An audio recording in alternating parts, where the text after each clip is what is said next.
buenas noches. ¿Qué tal estás? Espero que en lo que va de esta noche, además de descansar, puedas tener en este programa a través de A24 y América, en lo que hace a Voces, el debate y por sobre todo con la entrevista, datos que son como insumos informativos que nos van acompañando en el inicio del día, ya pensando en mañana y así sucesivamente. Más aún en este programa que es de análisis, de información, de entrevista, pero análisis por sobre todo cuando se trata de la caja de jubilaciones de funcionarios municipales.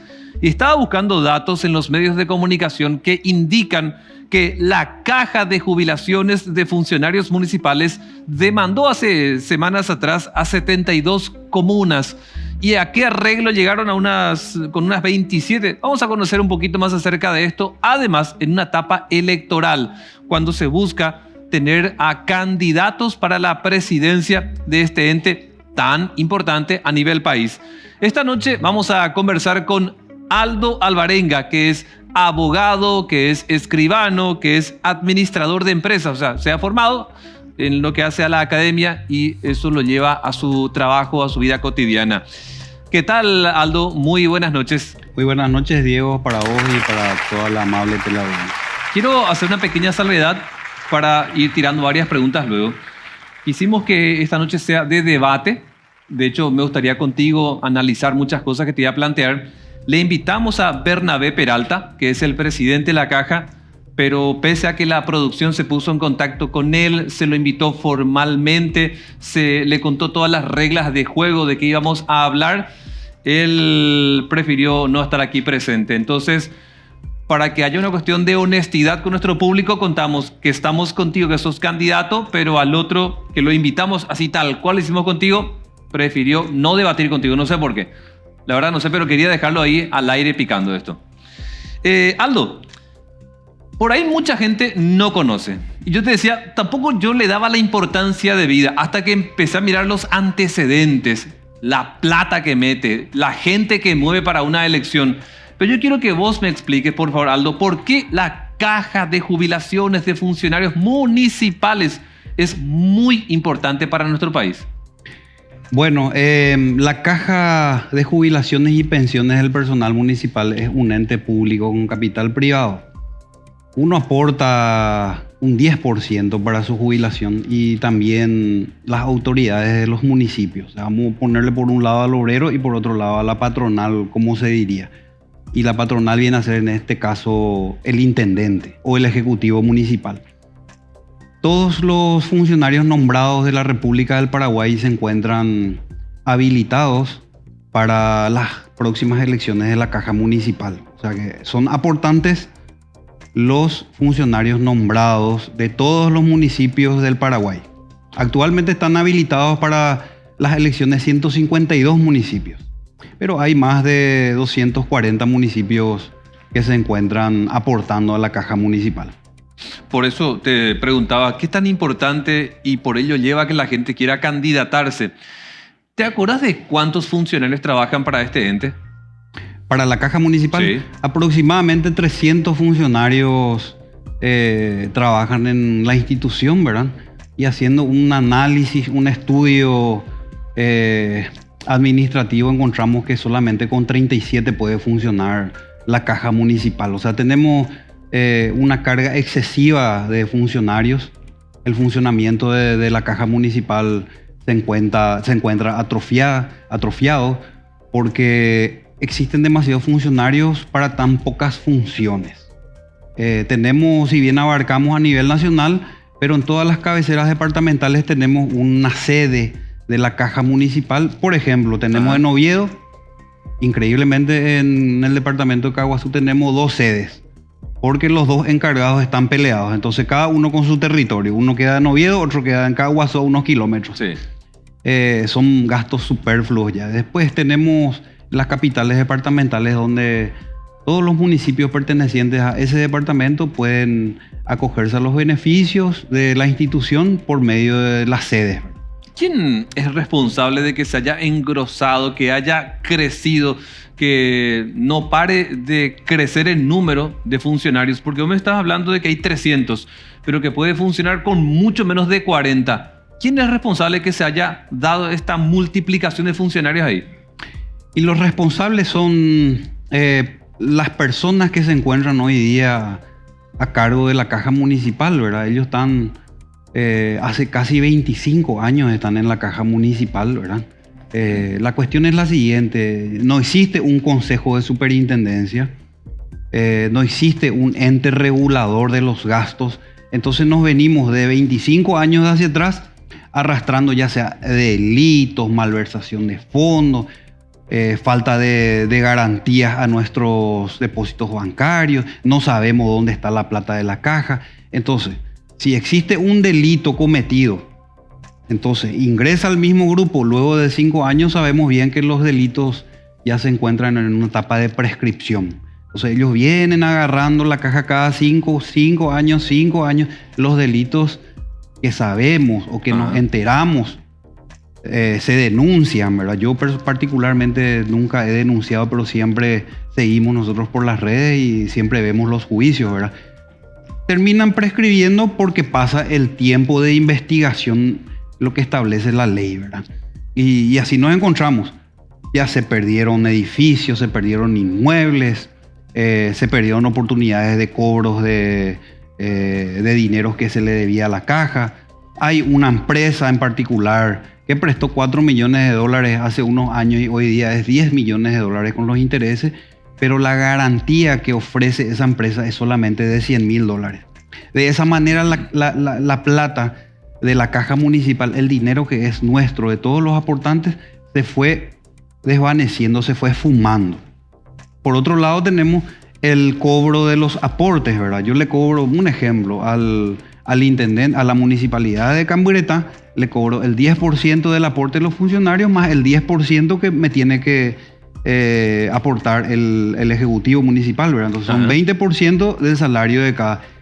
Eso debería de venir a la caja municipal, pero se atrasa 1 mes, 2 meses y tal es así que hay municipios que se encuentran atrasados ya varios años.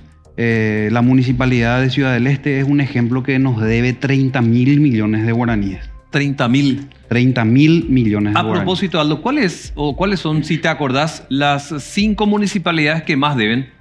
Y entre ellas están las de Ciudad del Este, Sí. la de Lambaré, y bueno, y con los demás no me estoy recordando en números exactos, pero Sí. tenemos aproximadamente un 80% de municipios que le deben a la caja. 80%. 80% de municipios. Es mucho. Muchísimo. Nos ha creado un desabastecimiento financiero, ¿verdad? En cuanto al pago de haberes. Ya no estamos pudiendo pagar los haberes correspondientes en fecha indicada. La caja tiene que esperar hoy día a Asunción que pague el aporte para que la caja pueda pagarle a los jubilados y a los funcionarios, ¿verdad? Entonces la municipalidad de Asunción no se puede hacer cargo de tan semejante responsabilidad, es una carga muy pesada, porque sabemos que en cualquier administración de repente hay un mes bueno, hay un mes malo, entonces tiende un municipio a atrasarse. Y no hablemos solamente de Asunción, cualquier municipio tiende a atrasarse, ya sea 1 millón de guaraníes el aporte que él envía a la caja, o sea 100 o 200 o 2.000 o 3.000, que en el caso de Asunción siempre superan los 1.500 millones de guaraníes los aportes, ¿verdad? Lo que la caja necesita mensualmente es aproximadamente 6.000 millones de guaraníes, Sí. para cubrir el salario de los jubilados, pensionados y del personal que trabaja en la institución, en la caja Te municipal. quiero preguntar, Aldo, con todo este panorama que vos estás contando, ¿cuál es el riesgo que asume el jubilado que viene justamente del sector municipal con este panorama? El riesgo que asume es del 90%, Diego. Para no decirte el 100%, ¿verdad? Porque siendo yo jubilado, cobro hoy mi sueldo, cobraban ellos el 24%. Y por ese desajuste financiero, ellos cobran el 28 de cada mes ahora. Son 4 días. 4 días para un salario es mucho, ¿verdad? Entonces a los jubilados se los dice, ustedes cobran antes de fin de mes, pero el salario le dura solamente un mes, ¿verdad? O sea, le pague el día o la fecha que le pague sigue siendo después de un mes. Pero están al día ahora.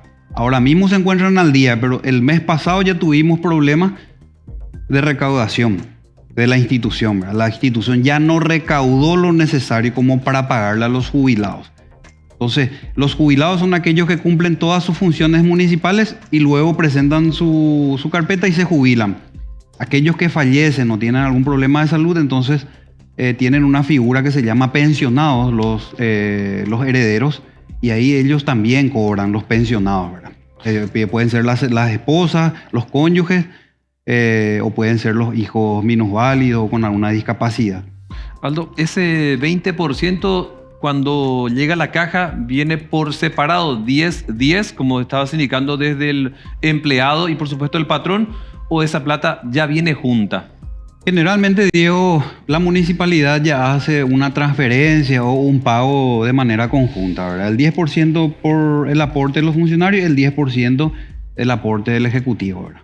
Entonces viene ya un 20%, ¿verdad? Lo que quiero decirte que los municipios no recaudan mucho dinero a no ser de Asunción, ¿verdad?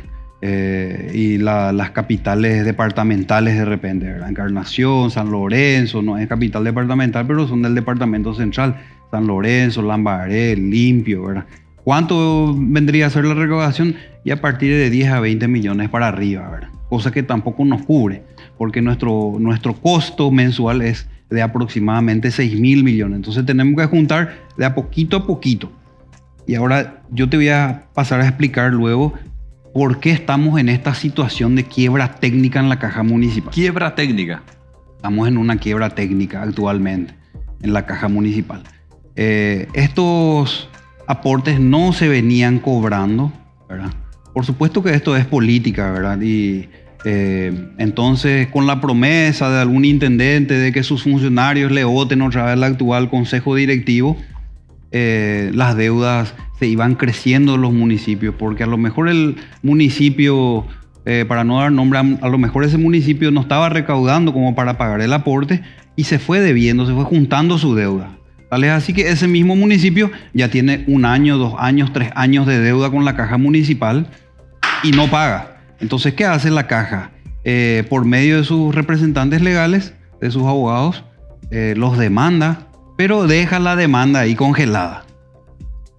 Entonces, el día de mañana viene el municipio y le dice, quiero pagar mi deuda. Pero primero tiene que pagar honorarios.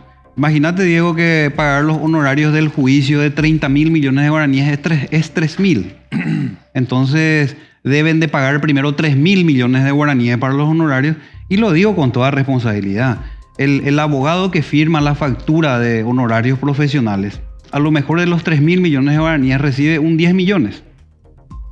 El resto, lo digo con toda responsabilidad y claridad, que se lo reparten en el consejo. Entonces, estamos hablando ya de un negocio a costa del aporte del funcionario municipal. Eso es muy grave, ¿eh? Es gravísimo. Y nosotros ahora mismo no podemos entrar a la caja por el fraude electoral que hubo, ¿verdad? Se mantienen las autoridades. Pero eso que decís del reparto entre ellos, ¿eso se puede evidenciar? O sea, ¿tienen ustedes una manera en la que se pueda sustentar lo que por ahí se imaginan, pero en una planilla, en alguna otra plataforma, pero algo que pueda evidenciar, porque es muy grave la acusación? Lo podemos evidenciar totalmente, ¿verdad? Tenemos hoy día alcanza la tecnología, todos los medios electrónicos. Bueno, vamos a ver si ese abogado que firmó un acuerdo con ese municipio ingresó a sus arcas o a su peculio esa suma de dinero por un lado, ¿verdad? Claro que vamos a denunciarlo, Diego. Vamos a denunciarlo, eso vamos a tratar de recuperar centavo por centavo los cobros indebidos de honorarios profesionales, porque debemos entender de que si un municipio como Ciudad del Este, por dar un ejemplo nada más de Ciudad del Este, porque dicho sea de paso, yo te cuento de que el intendente tiene muy buena predisposición para pagar. Ajá. Pero cuando se va él para hacer el pago le dice, no pagues el capital. Paga primero honorarios y después. Tal es así que hay una versión de que el intendente ofreció 5.000 millones de guaraníes para comenzar el pago de la deuda y le dijeron, bueno, de estos 5.000, 3.000 se va a ir para honorarios. Entonces el intendente le dice, no, yo quiero que eso se vaya al aporte. Claro. Y los honorarios, y bueno, para eso existe un juicio de regulación de honorarios profesionales que un abogado puede recurrir en el Poder Judicial, ¿verdad? Le regulan los honorarios y él sí tiene el derecho de demandarle, de ver si se pueden embargar las cuentas de la municipalidad para cobrarle esos honorarios. Pero como la repartija de los honorarios está al orden del día, no se puede hacer eso, Diego, y termina siendo un perjuicio para el funcionario municipal. Aldo, en caso de que llegues a la presidencia de la Caja, ¿cuáles van a ser tus 3 ejes? Si tenés más, igual contame, pero vos decís, quiero llegar a la presidencia con este objetivo. ¿Cuál sería? Bueno, quiero llegar a la presidencia con el objetivo de volver a darle vida a la Caja Municipal. No solamente vida social, ¿verdad? Sino una vida económica y financiera. Tenemos que saber, yo les cuento que la Caja Municipal, ese dinero que recibe, deberíamos hacerlo como una tiendita en el Mercado 4, siempre doy este ejemplo, que uno vende sus mercaderías, pero también a la vez está reponiendo, ¿verdad? Porque si vendemos toda la mercadería que hay dentro de la tienda, nos quedamos sin mercadería, sin activos. La Caja Municipal debería de reinvertir esos fondos, ¿verdad? Actualmente no tiene ninguna función la Caja Municipal. No hace préstamos, no hace inversiones, está vendiendo los inmuebles que tenemos. Teníamos más de 1000 inmuebles y a todo esto, otra cosa que salta un poquitito al tapete de las ventas. Teníamos inmuebles por el valor de 40.000 millones de guaraníes para un remate. Esa era la base de venta y se vendieron por 11.000. Entonces, yo presumo, yo dudo, porque la duda no es un delito, yo dudo que ese resto de dinero se hayan llevado los consejeros, ¿verdad? Porque la base de venta es de acuerdo a la evaluación fiscal. ¿Y cuál es el precio que le pone la municipalidad? Es un precio ínfimo, un precio bajo. Si ponemos el precio de este inmueble que está en Asunción hoy día, nos va a salir seguramente que cuesta 500 millones de guaraníes, cosa que sobrepasa por debajo la realidad, ¿verdad? Que no va a costar 500 millones. Entonces, todos esos inmuebles que se vendieron no tienen un precio acorde a lo que es el mercado y se vendió más barato de lo que se tenía que vender. O sea, esos 40.000 millones podíamos haber aumentado fácilmente a 80.000, a 100.000 y se vendieron por 11.000. Eso ya pasó hace unos años atrás. ¿Qué es lo que busca este consejo? Quedarse, perpetuarse. Entonces se tapan los delitos después de los 5 años. Bueno, en primer lugar, recuperar el dinero y volver a hacer de la institución una institución de reinversión. Dar préstamos a la gente, conseguir convenios interinstitucionales con los bancos, principalmente con un banco nacional que es el Banco de Fomento, que nos den a bajos intereses, ¿verdad? Luego tenemos por otro lado el tema de salud. En la salud nosotros estamos muy atrasados, muy mal estamos con el tema de salud. Caen los compañeros durante esta pandemia, cayeron varios compañeros. No teníamos dónde de repente sepultarlos, era una realidad esta. No teníamos dónde llevarlos para sus tratamientos. Los seguimos sufriendo, ¿verdad? Hasta hoy día. Entonces proponemos nosotros un seguro a nivel nacional que le cubra a todos los funcionarios municipales por un bajo costo. A medida de que tengamos más funcionarios afiliados, inscritos dentro del seguro, mayores beneficios podemos tener. ¿Qué hicimos con eso? Ya lo conversamos con varios empresarios del sector de salud, ¿verdad? Asimismo también en la parte de los sepelios, ¿verdad? El funcionario municipal gana poco, Diego. Poquísimo gana. Ahora, si nos encontramos con un barrendero, ¿verdad? Que le solemos ver por la calle, o un recolector de basura, tiene un sueldo base, luego tiene una bonificación por el riesgo, por insalubridad, ¿verdad? Entonces ellos se jubilan, la bonificación por el riesgo y la insalubridad sale y se queda el sueldo. Y generalmente los sueldos vienen a ser de entre 1 millón a 4 millones, pero más para abajo que para arriba, ¿verdad? Sí. Y con eso se jubilan ellos. Aldo, ¿cuánto pesa el voto del intendente y por supuesto toda su gente en una elección como la que se viene en esta caja? Bueno, en Asunción yo te digo que está muy diversificado el voto, porque ahí hay distintos concejales de distintos partidos, concejales ya que están hace varios periodos, entonces ahí se diversifica, ¿verdad? Se atomiza en alguna parte la dirigencia de Asunción, ¿verdad? O sea, el intendente hoy día de Asunción no puede decirle a la gente voten por fulano o voten por mengano, ¿verdad? porque cada uno vino recomendado de un concejal o de algún director o hizo su concurso en algún momento, ¿verdad? Pero no todos están bajo el mando del intendente, puesto que el intendente está desde el 2020 y las elecciones se van a llevar a cabo con un padrón que es al 2019. O sea, hasta el 2019 los funcionarios nombrados, ¿verdad? Sí, los contratados no. No, deberían de estar, pero no están. Sí. ¿Y cuánto pesan los partidos políticos? Porque por un lado te preguntaba a los intendentes, pero de algún modo uno se vincula justamente con los partidos políticos. De hecho, siempre se ha dicho que en las municipalidades hay un fuerte cupo para el pago de favores. En consecuencia, en estas elecciones que se vienen, ¿cuánto pesan la ANR, Partido Liberal, etcétera? Bueno, y tiene un peso de aproximadamente el 30% si lo vamos a medir así. ¿30% nomás? 30% nada más. ¿Por qué tan poco? Y porque, como te dije, de repente viene un intendente nuevo, pero los funcionarios nombrados ya adquirieron su derecho, ya tienen un derecho adquirido que ya están de hace años, ¿verdad? Eso dentro de la municipalidad, pero los partidos en sí. Y los partidos en sí, justamente por eso, ¿verdad? De repente los funcionarios no son del mismo partido, pero se quedan porque hay que pagarlos indemnización. Sí.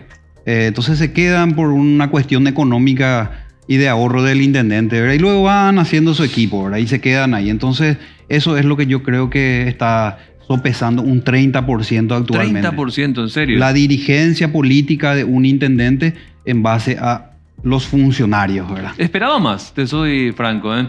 Aldo, si vos llegás a la presidencia, ¿qué harías? ¿Eliminarías ese número alto de 300 funcionarios? Y de hacerlo, ¿cómo lo harías? Y mira que, Diego, 300 funcionarios, eliminar el rubro de 300 funcionarios sería descabellado hoy día, ¿verdad? Con la situación económica del país. Nosotros les conocemos a nuestros compañeros municipalistas. Haríamos una reestructuración de la institución, ¿verdad? Porque los 300 seguramente no tienen unas funciones hoy día, ¿verdad? Pero le vamos a dar funciones porque la caja municipal puede hacer créditos, puede tener varios beneficios, ¿verdad? Sí. De acuerdo a lo que la ley nos otorga, por ejemplo, convenios con instituciones de crédito, convenios con instituciones privadas, ¿verdad? Un ejemplo. Una institución, una empresa que vende uniformes, ¿verdad? La caja también puede hacer un convenio interinstitucional para que se le vendan los uniformes y se le descuenta del sueldo, ¿verdad? Viene a ser otra vez como una orden de compra. Y bueno, y los funcionarios podrían acogerse a ese, bueno, no podrían acogerse, podían someterse a ese trabajo de realizar los créditos, porque los créditos nos producen un beneficio económico en porcentaje, ¿verdad? Sí. Actualmente estamos aproximadamente 10.000 en expectativa de que quiten créditos, pero hay una ley que le otorga a la caja municipal a afiliarle a los contratados. Y haciendo un estudio de mercado pudimos encontrar de que si nosotros les afiliamos a los contratados, podríamos subir en un número de más de 50.000 afiliados. O sea, podríamos pasar a ser una potencia nacional en cuanto a caja. Sí. Ahora, Aldo, y de todo lo que pudiste ver, porque hablaste de forma genérica, pero me quiero focalizar en una persona, Bernabé Peralta, ¿qué opinión te merece su trabajo? Muy mal trabajo. Hasta hoy día. Muy mal trabajo. Casi nos lleva a la quiebra a la caja municipal. Ya tuvimos una campaña anterior donde nosotros como candidatos ofrecíamos nuestras propuestas y la manera de levantar esa caja municipal.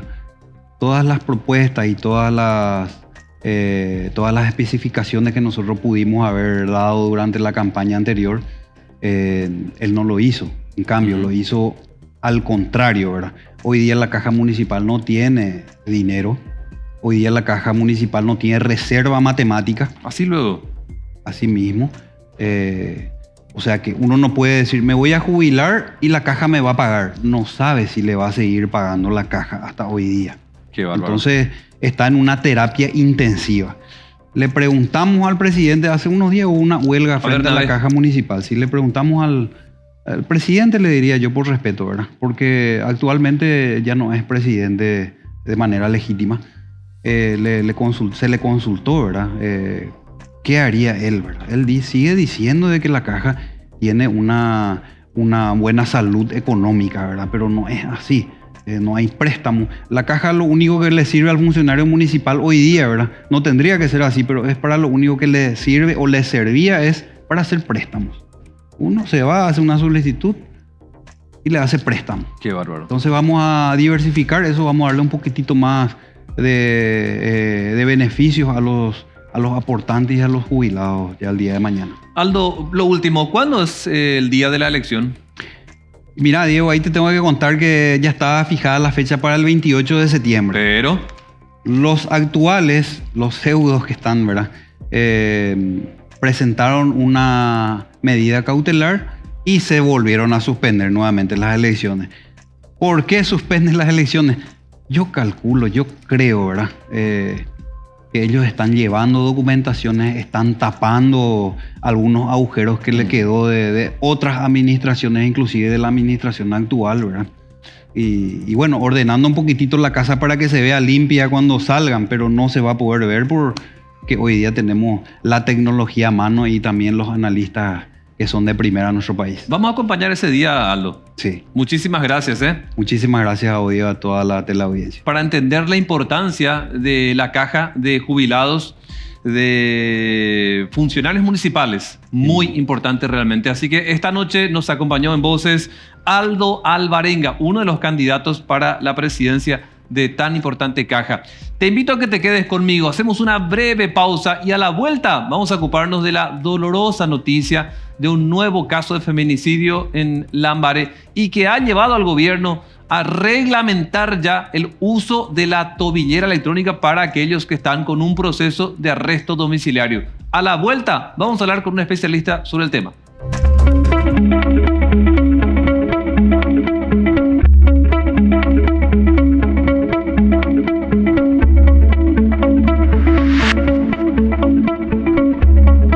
Han sido días de mucha tristeza por un nuevo caso de feminicidio que se ha registrado en la ciudad de Lambaré el fin de semana. Esto, por supuesto, ha dejado secuelas en la sociedad y una conmoción increíble. Y el plantearnos si la joven de 20 años de Lambaré hizo la denuncia a la comisaría, fue a la fiscalía, consiguió que una jueza le otorgue estar a una distancia del agresor que tendría que estar con arresto domiciliario. ¿Qué pasó del Estado paraguayo con la víctima? ¿Dónde estuvo la protección? Bueno, ese tipo de temas ahora lo vamos a plantear con un analista que va además a entrarnos en el tema de la tobillera electrónica como una de las formas de prevención a favor de la víctima. José Casañas Levy, abogado, muy buenas noches. Buenas noches, a las órdenes, encantado de estar en tu programa. Gracias por atendernos, doctor, siempre es un gusto charlar contigo. Esta noche, doctor, en Voces queremos contigo abordar esto de la tobillera, que estaba anunciando, por ejemplo, Enrique Riera. ¿Es una ilusión? ¿Es un proyecto? Se habla de la reglamentación. ¿De verdad puede lograr que el agresor no esté afectando más a la víctima?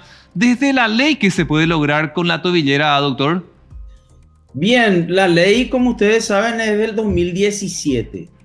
Es decir, ya hace mucho tiempo que está vigente, pero nunca se ha reglamentado.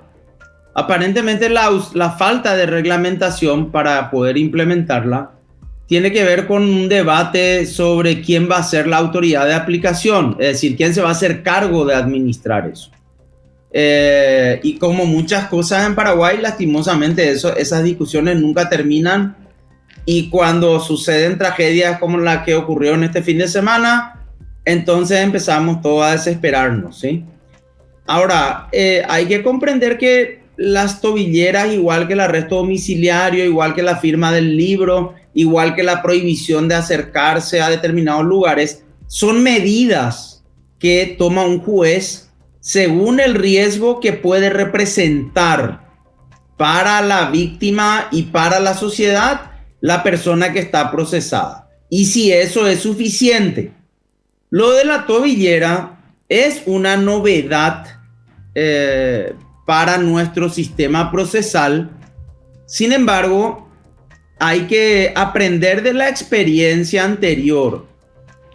Si la reclusión domiciliaria no ha funcionado, la prohibición de acercarse a la víctima tampoco ha funcionado, tampoco no hay que generarse expectativas demasiado altas en cuanto a que esta va a ser la solución, por un motivo muy, muy elemental. La tobillera lo que va a permitir es identificar en qué lugar se encuentra la persona. Y eso requiere un centro de monitoreo. Y el monitoreo va a necesitar un equipo de reacción. Entonces, todo ese conjunto de medidas tienen que estar presentes. Doctor, ¿conoces alguna experiencia del uso de tobilleras, pero en otros países, y de conocer cómo le fue? Claro que sí, y les ha ido bien, pero para poder implementar eso, a mí de repente me llama un poco la atención que digan en una semana o en cosas por el estilo. Primero acá tiene que haber una adquisición, y generalmente la adquisición debería ir acompañada de una exigencia de que esto tenga el sistema de monitoreo, ¿verdad?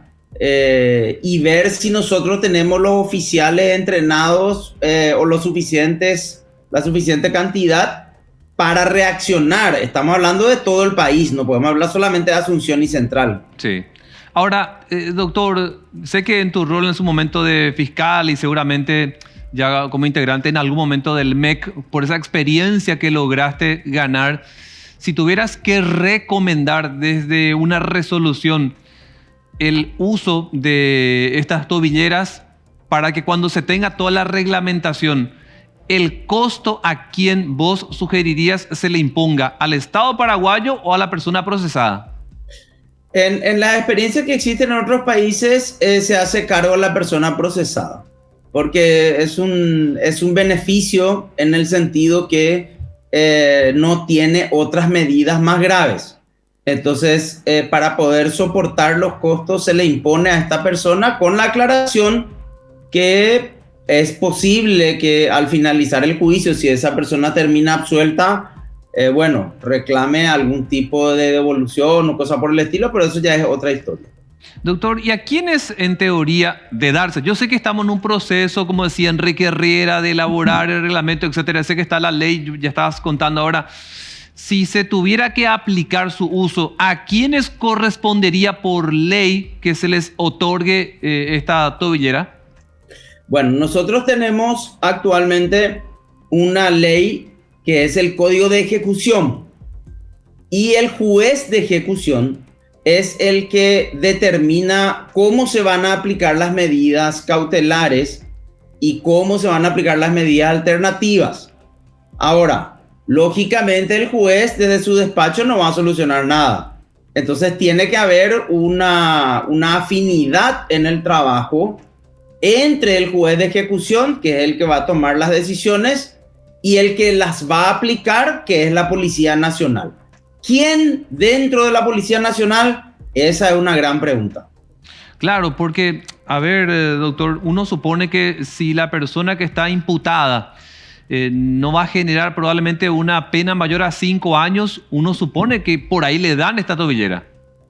Claro, está previsto para delitos menores. Sin embargo, a mí particularmente desde el punto de vista criminológico me preocupa un poco el hecho de que se discuta tanto la cuestión de que se aplique a hechos punibles de violencia intrafamiliar, porque yo no sé si la expectativa es demasiada ahí de la población, porque una persona que tiene problemas de comportamiento violento, aún sabiendo las consecuencias que tiene eso para él como pena, sí, difícilmente él se abstenga porque tiene una tobillera.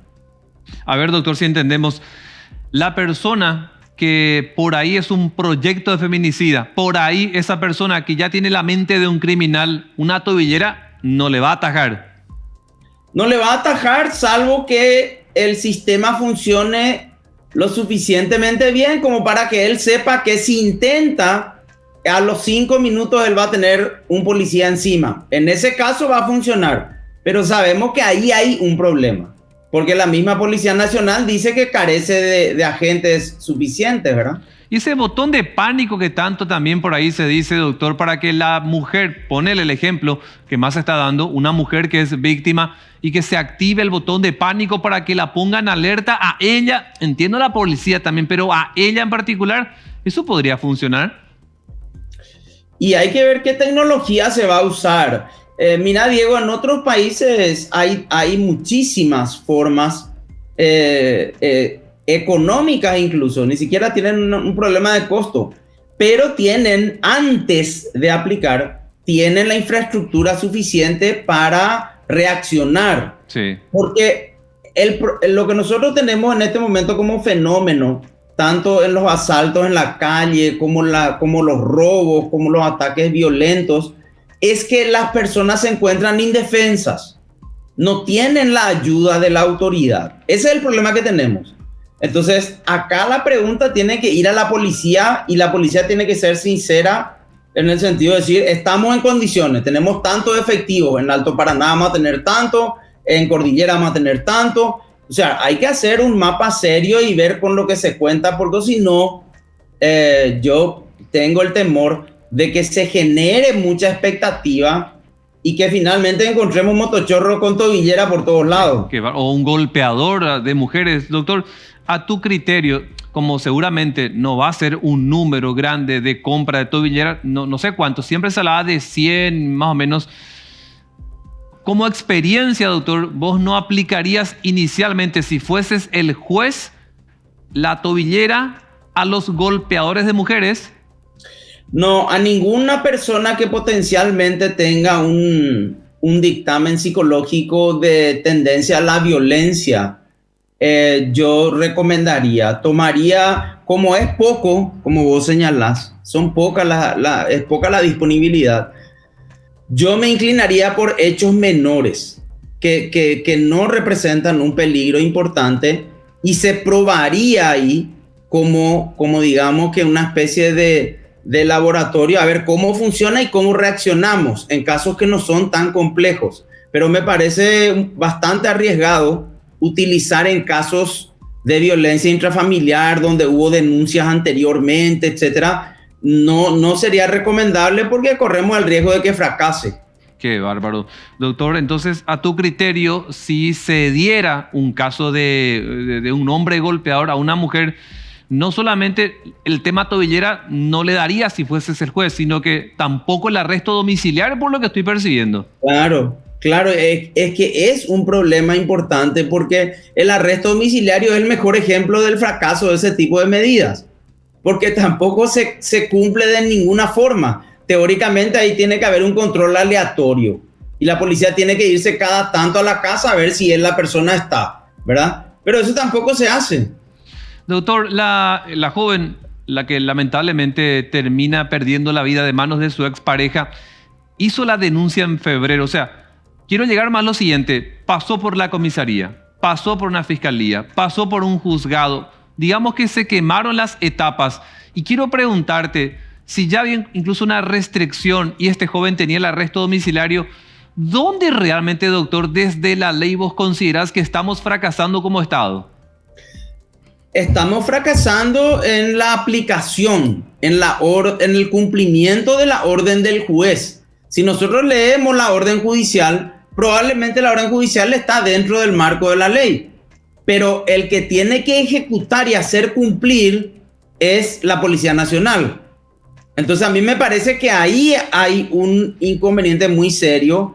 Puede ser, como dice la policía, la falta de oficiales, puede ser la falta de recursos, pero como te decía, Diego, no quisiera que se venda como la panacea si es que realmente no estamos en condiciones de hacer cumplir eso. Sí, entonces, a ver, como Estado, lo más probable, cuando incluso una persona quemó todas las etapas para tener protección siendo víctima, es como problema la policía la que no está encontrando en la ejecución para proteger a la víctima. Básicamente eso sería tu planteamiento, doctor. Claro, y no es el único caso. En muchísimos casos de feminicidios y de ataques violentos en cuestiones intrafamiliares, existieron denuncias antes. Y a veces hay un error conceptual donde la policía dice, no, el fiscal no me ordenó o el juez no me ordenó. Sin embargo, la ley orgánica policial y la Constitución Nacional dicen, si una persona pide ayuda tu tarea como policía es actuar preventivamente. Él no necesita una orden fiscal ni judicial, ¿verdad? Entonces, cuando una persona pide ayuda de esa manera, pues el policía tiene que hacerse cargo, informando de urgencia al fiscal, yendo a la casa, investigando qué es lo que está pasando, ¿verdad? Pero es un sistema que tiene que estar aceitado, tiene que estar funcionando. No me parece que sea suficiente. Vamos a usar tobillera o vamos a usar... ¿Cómo le atajamos a esa persona que tiene tobillera? O sea, no está atado a ningún lugar, ¿verdad? Porque no puede estar atado. Pero ¿cómo vamos a constatar? Y si él sale en un lugar donde no hay mucho acceso de caminos y se observa en el monitor que él salió, ¿cómo se llega y en qué tiempo se llega? ¿Verdad? Si la víctima vive a 3 cuadras o a 4 cuadras. Doctor, algunas ya lo hablamos, pero simplemente para darle una actualización a lo que justamente conversamos sobre el tema condenas. Sea en Paraguay o fuera de nuestro país, ¿qué expectativa te genera cuando la justicia le da a un feminicida 40 años de cárcel, 30 más 10, y ante ello, ¿funciona una condena alta como para que se envíe a la sociedad un mensaje de vas a tener muchos años en prisión si cometes un crimen? ¿O para el que tiene ya la mentalidad de criminal, poco o nada le importa una condena alta? Fíjate, Diego, que lo que estamos hablando y de la cantidad de números de actos violentos en los últimos tiempos, incluso después de la ley que implantó el feminicidio, que es la 5.777 del 2016, sí, los índices de criminalidad no han bajado. Y la pena es una pena no menor de 10 años, o sea, de 10 a 30. Entonces, no pasa solamente por amenazar con una pena alta, pasa por hacerle ver a las personas, incluidos los violentos, que la ley se va a cumplir.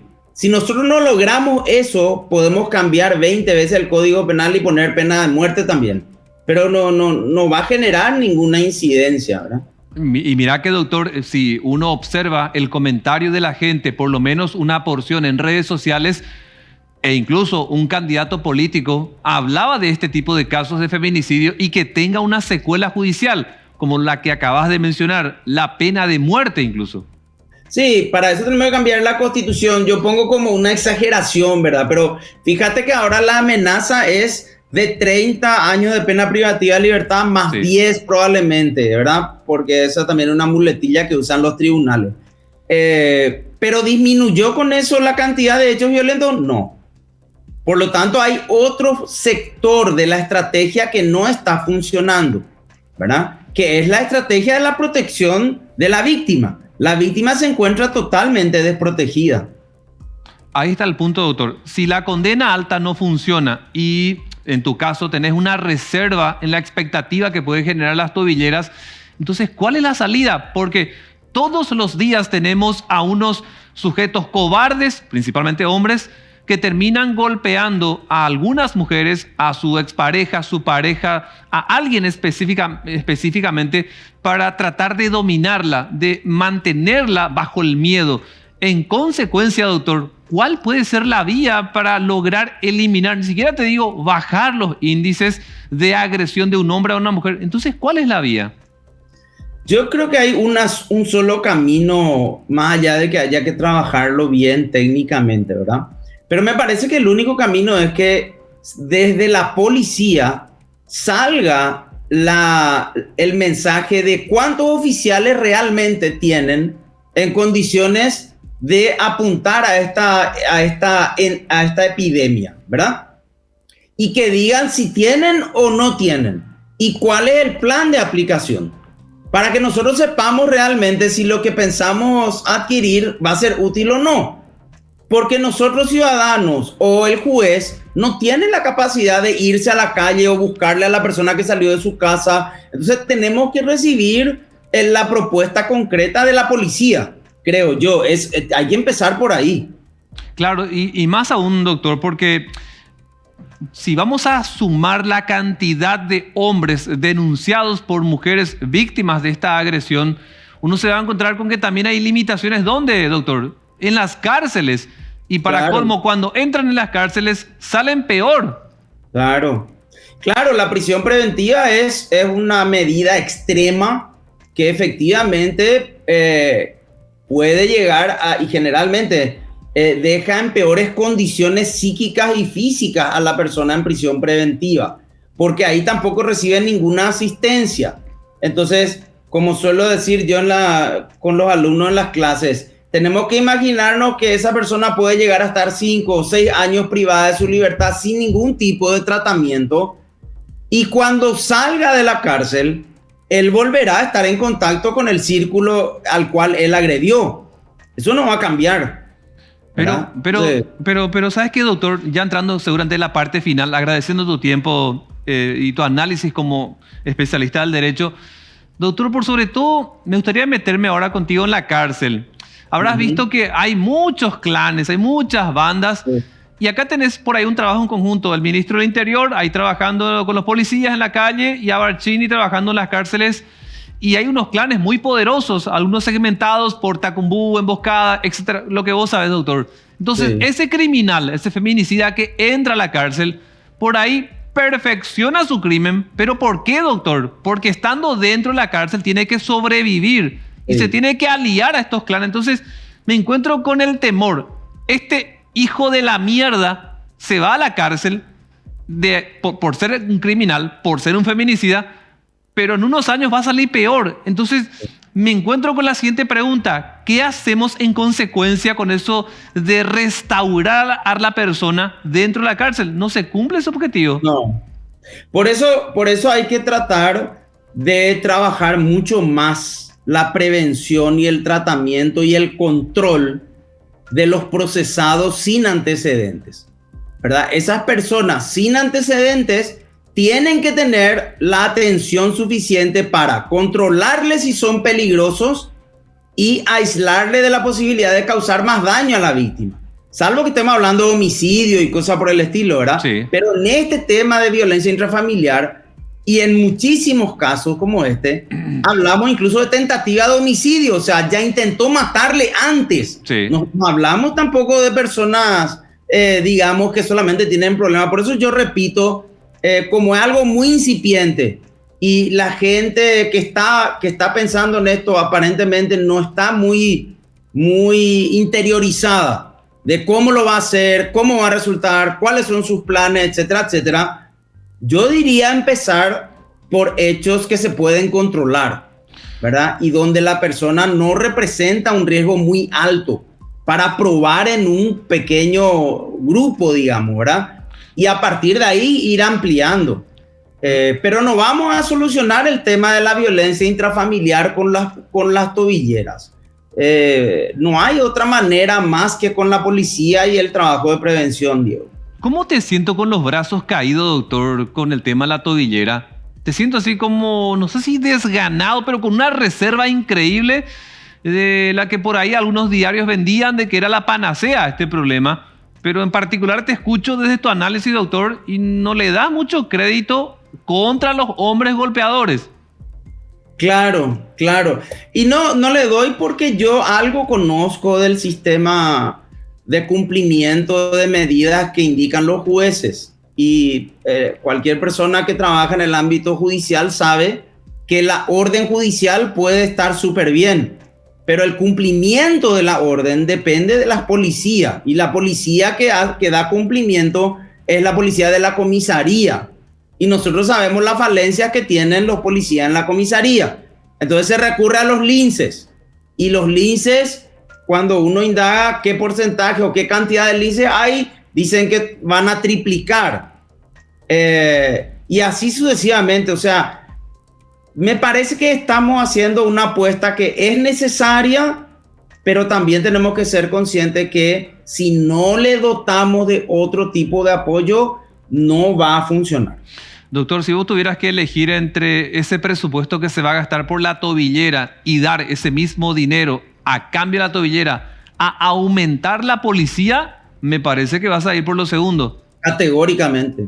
Porque yo creo, y se observa en países donde se controla de alguna manera los actos violentos en la vía pública, que es la presencia policial lo que permite eso. Porque la persona, al ver un oficial de policía entrenado, preparado, se abstiene de cometer hechos ilícitos en el estadio, en los conciertos, etcétera, etcétera. Y uno de los inconvenientes que tenemos nosotros, dicho por la propia policía, es que no tiene la suficiente cantidad de personal.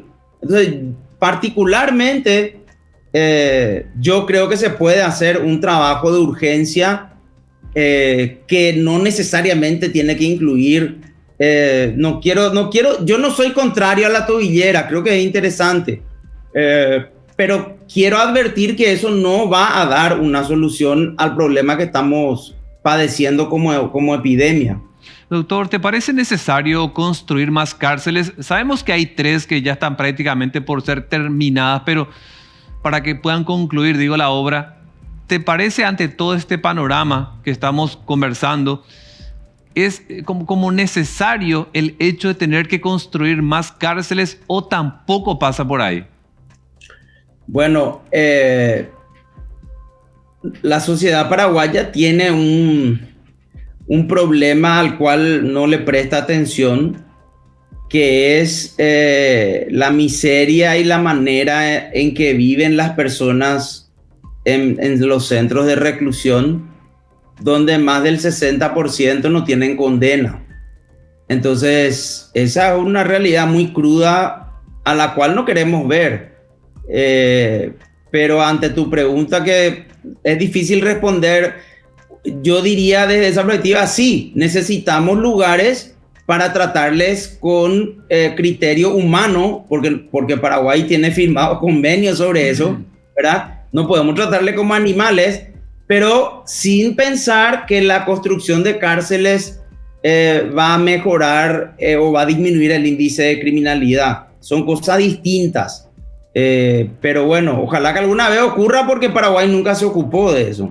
Y ya entrando prácticamente en la parte final, doctor, el tema educativo, ¿cómo lo estás viendo para que desde chiquito los niños y niñas, de algún modo, recibiendo la información sobre la conformación de la familia, el respeto y otros valores y tradiciones que tiene Paraguay, pueda crecer, desarrollarse y entender la diferencia cuando termina una pareja o algún conflicto laboral, económico, académico, que se pueda resolver de una manera donde exista la diplomacia? ¿Cómo vos ves hoy día el sistema educativo paraguayo apuntando justamente a la resolución de conflictos? Y lo veo muy carente de temas reales, ¿verdad? O sea, veo un sistema educativo que se ocupa de cosas que son importantes, pero sin tocar temas reales, como el de la violencia, como el de la agresión, como el de la discriminación. Los centros educativos no se ocupan, salvo programas así muy aislados. Ajá. Entonces esos chicos naturalmente van creciendo de acuerdo a lo que ven en su ambiente. Y como en su ambiente no hay consecuencias para la violencia, para el abuso, entonces ellos van entrando en ese tipo de esquemas, no todo, pero una gran parte. Doctor, gracias por acompañarnos esta noche en el análisis, en el programa Voces, para entender desde el marco jurídico lo que se viene en cuanto a la reserva que tenés, la expectativa que hay de una parte de la sociedad sobre las tobilleras. Te enviamos un fuerte abrazo y seguramente en otros días te vamos a estar llamando nuevamente. Muchas gracias, Diego. Éxito siempre. Gracias, José Casañas Levy, abogado reconocido en el ámbito jurídico, para hablar de esto. Te invito a que nos busques también en todas las redes sociales de A24 y América. Un gran trabajo de mis compañeros y compañeras detrás de cámaras para que también pueda llegarte de tal modo como estás viendo estas entrevistas en el programa Voces. Va a ser hasta otra edición. Que tengas un buen descanso.